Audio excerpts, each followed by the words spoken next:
Some places don't forget what happened there, no matter how many years pass. In 2014, Daniel Carter moved to Northern California for a temporary construction job near a quiet town outside Eureka.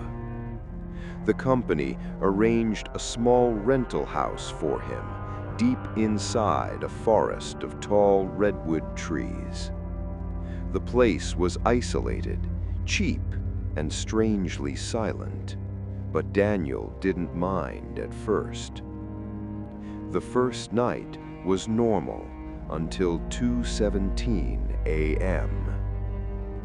Daniel woke up suddenly, not because of a sound, but because of a feeling, like someone was in the room watching him. He slowly opened his eyes and looked at the door. It was slightly open. He was sure he had closed it. Trying to stay calm, he whispered, "It's just the wind." Then he heard it, a slow dragging sound. Skrrr, skrrr. It came from the hallway, moving closer, and then stopping right outside his door. Daniel held his breath. The door creaked open a little more. He quickly turned on the light and rushed out. Nothing. The hallway was empty. The doors were locked, windows closed. No one was there. The next day, Daniel asked a coworker about the house.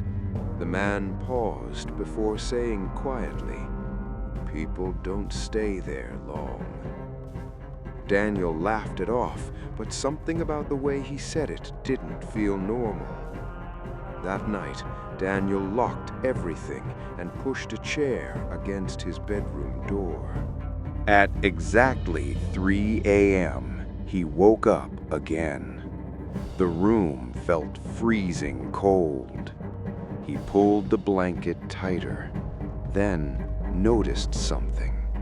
The chair was no longer against the door. It was lying on the floor, and the door was open. Daniel's heart started pounding. Then came the sound. Footsteps inside the room. Thump, thump, thump. Slow, heavy, coming from the corner. Daniel couldn't move. He slowly looked toward the darkness. At first, nothing. Then a shape. Tall, unnaturally tall, standing still, watching him. His breathing became uneven. The figure didn't move, but it felt aware. Suddenly, the light flickered. And in that split second, the figure was closer. Much closer. Daniel screamed, jumped out of bed, and ran. He grabbed his keys and drove away without shoes, spending the rest of the night in his car. The next morning, he returned only to collect his belongings. The moment he entered the house, the air felt heavy. There was a strange, burnt smell. Inside the bedroom, Daniel froze. Deep scratches covered the wall. They weren't there before. He stepped closer.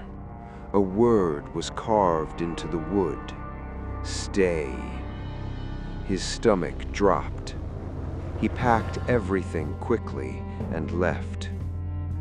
Before leaving town, he stopped at a diner and asked the waitress about the house. Nothing.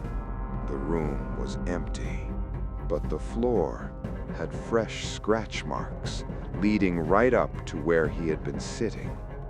That's when Daniel realized the truth. It was never just the house. it didn't stay there. It followed him. Days later, Daniel contacted a paranormal investigator and explained everything. After hearing the story, the investigator visited the old house. Inside the bedroom, he found something disturbing. The word "stay" had been carved many times, layer over layer, and under the floorboards he found a tall, dark figure, watching, standing closer in each picture, as if it was slowly getting nearer over time. Daniel never saw those photos.